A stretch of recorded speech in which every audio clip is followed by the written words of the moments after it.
A very good day. We are from Team Bitp and would like to present our project for this subject. Our team comprises of 5 team members, which is Krishna Ram, Fairoz Diana, Nur Shaza Amalia, Anis Amira and Jaya. So I'd like to introduce our objective of why we chose grocery management system. Simply because it is much more convenient for both user and admin, as the admin can keep track of stock management and users can make orders based on the availability. So basically, what is a grocery management system? It is basically a system that ensures that the store runs smoothly and the items are priced comparatively and the customers are satisfied. To keep up with technology and also to ensure a friendly user and admin end. The proposed system of our project is just a simple one, whereby the admin will manage the stock systems and update necessary elements, whereas the user will then create an order based on the item availability, and these details will then be stored in the database system. Hello, we are from Team Bitp. We're gonna present you our system for today. Our system is called as e-agro marketplace system, where we created an online or a user-friendly and reachable marketplace system just for groceries. So let's dive into our project.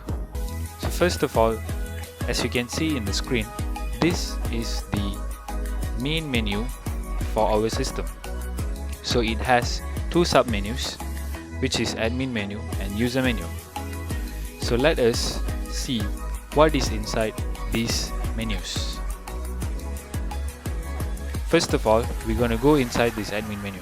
So when I click this admin menu, it will redirect to the admin login menu or the admin login page, where this login page defines the super admin feasibility of admin menu, where only the super admin could use a super password to log in inside this menu.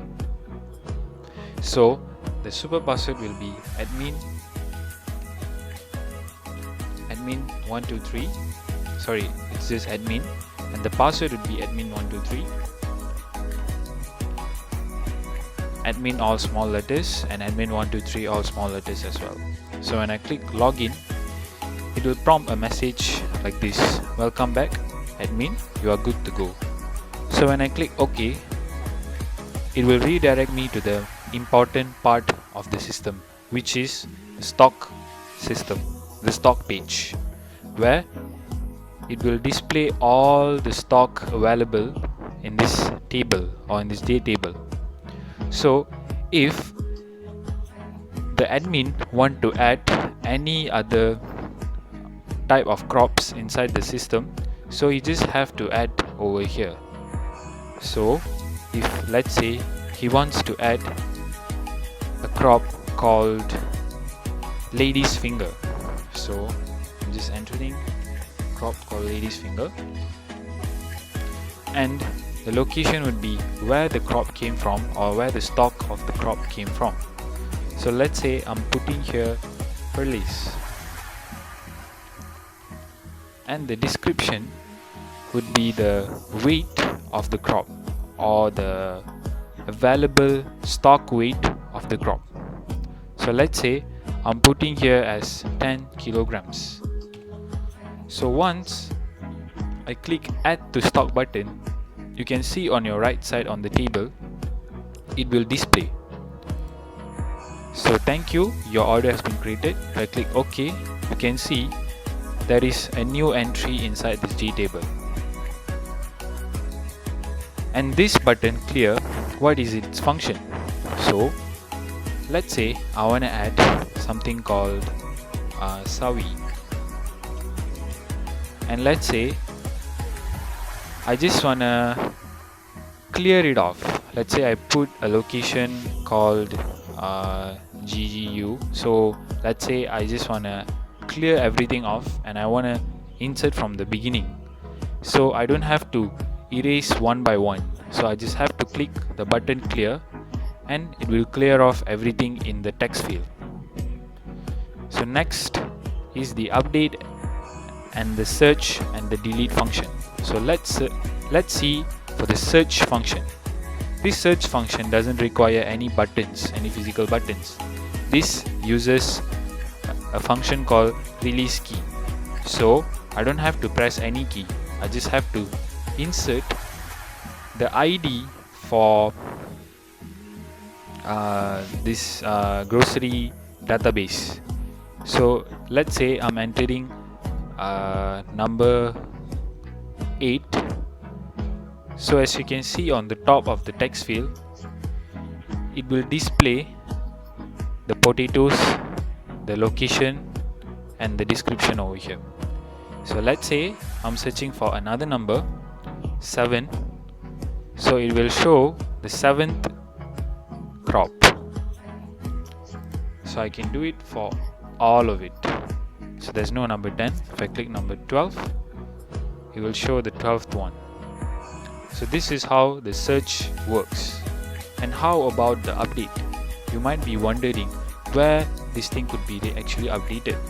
So let's say I want to update this brinjal crop.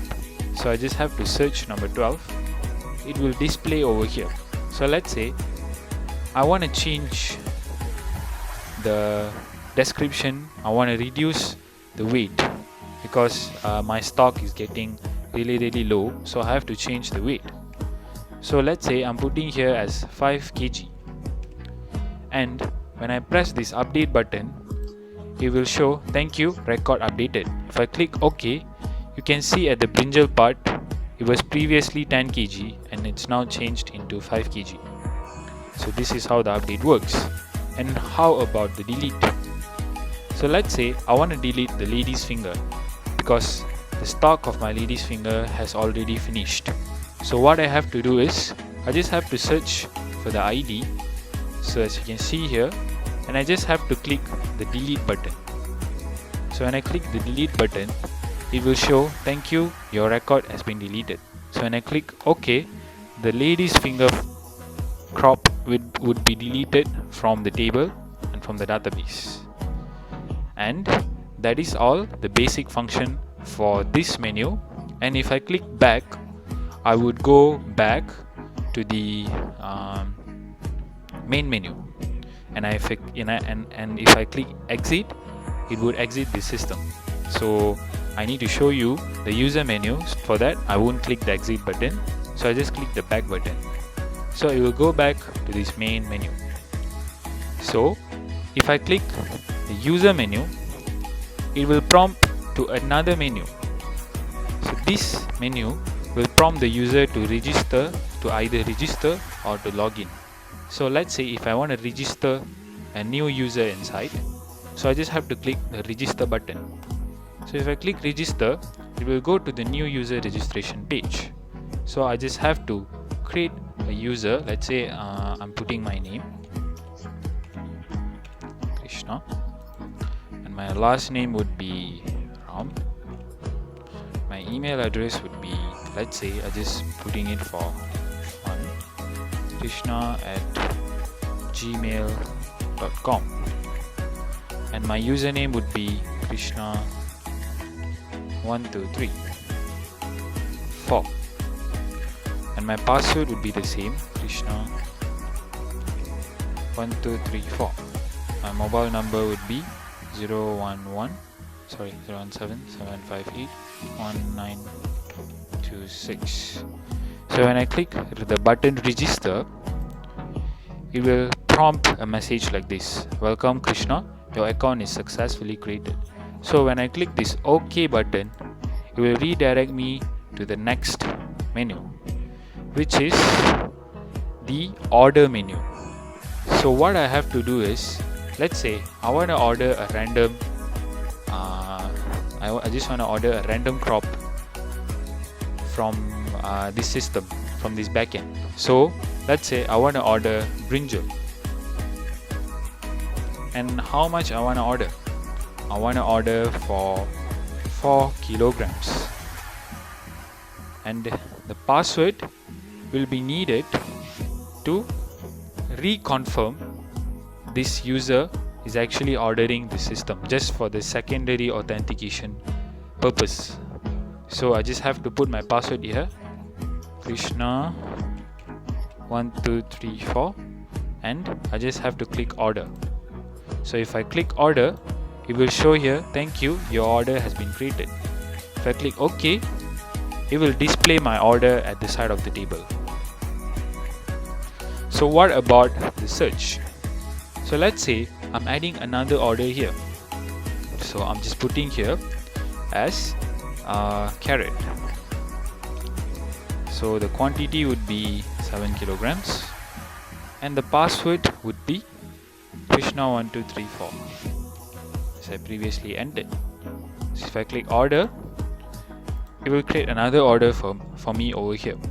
So the search field works as the same as admin menu. I just have to search for the ID. Let's say I'm searching for the ID 10. It will show here the carrot and the quantity.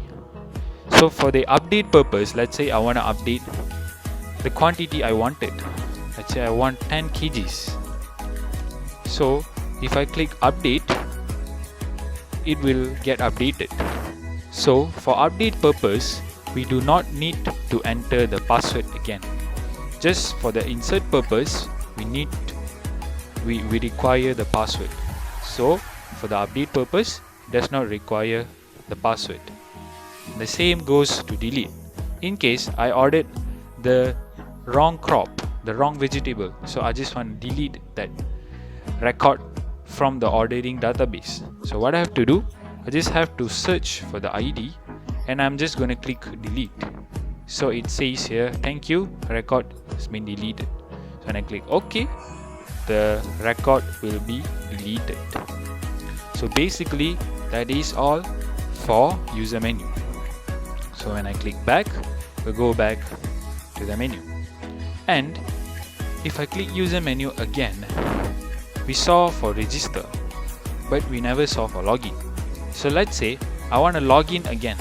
Since I registered already, I want to log in again. So when I click login, it will prompt the login menu of the user. So since I created my account already, I just have to put my username as before, Krishna1234, and my password should be Krishna1234. But if I enter the wrong password, Krishna123, let's say, so when I click login, we say incorrect username or password. So when I click yes, it will clear off again the text fields. So I have to put the correct password in order to log in inside my system. So once I put the correct password already, and I click login, it will show you welcome back Krishna1234, you are good to go. So when I click OK, we'll go back to the ordering menu. So basically that is all for our project. Thank you for watching, and I hope this project will reach a greater height, and this project could be actually improved a lot better in the future, such as online money receiving and a lot of other functionalities that actually benefits the users. Thank you so much. Okay, so now I would like to present regarding the database. So for this project, we use XAMPP and also PHPMyAdmin. So firstly, we started by creating a database itself by naming it OOP, and then there are three main attributes that we created. So firstly is the by attribute. The by attribute has these following elements, which is number, name, location, and description. As for the structure, the number is auto-incremented as well as it is a primary key. Okay, so for the details, this one is auto-incremented. This is the name of the crops, this is the location from where the crops arrive from, and this is the weight of the crops. Okay, so basically this table is to manage the stock system, so the admin manages this part of the system.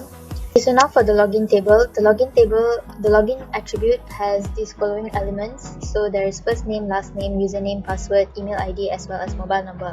So basically this part of the database is where it stores the information of the customers. So once they register, this is where their information gets stored, and once they log in, they have to use the same information that they use. So finally, for the purchase attribute, we have these elements: ID, crop name, quantity, as well as credentials. So basically, once the user has already made an order, this is where the order details will be stored in the database. So it'll be stored under the purchase attribute. So this is an example of the order that was created much earlier in the system demonstration. So basically that's all for our database system. for this project. Thank you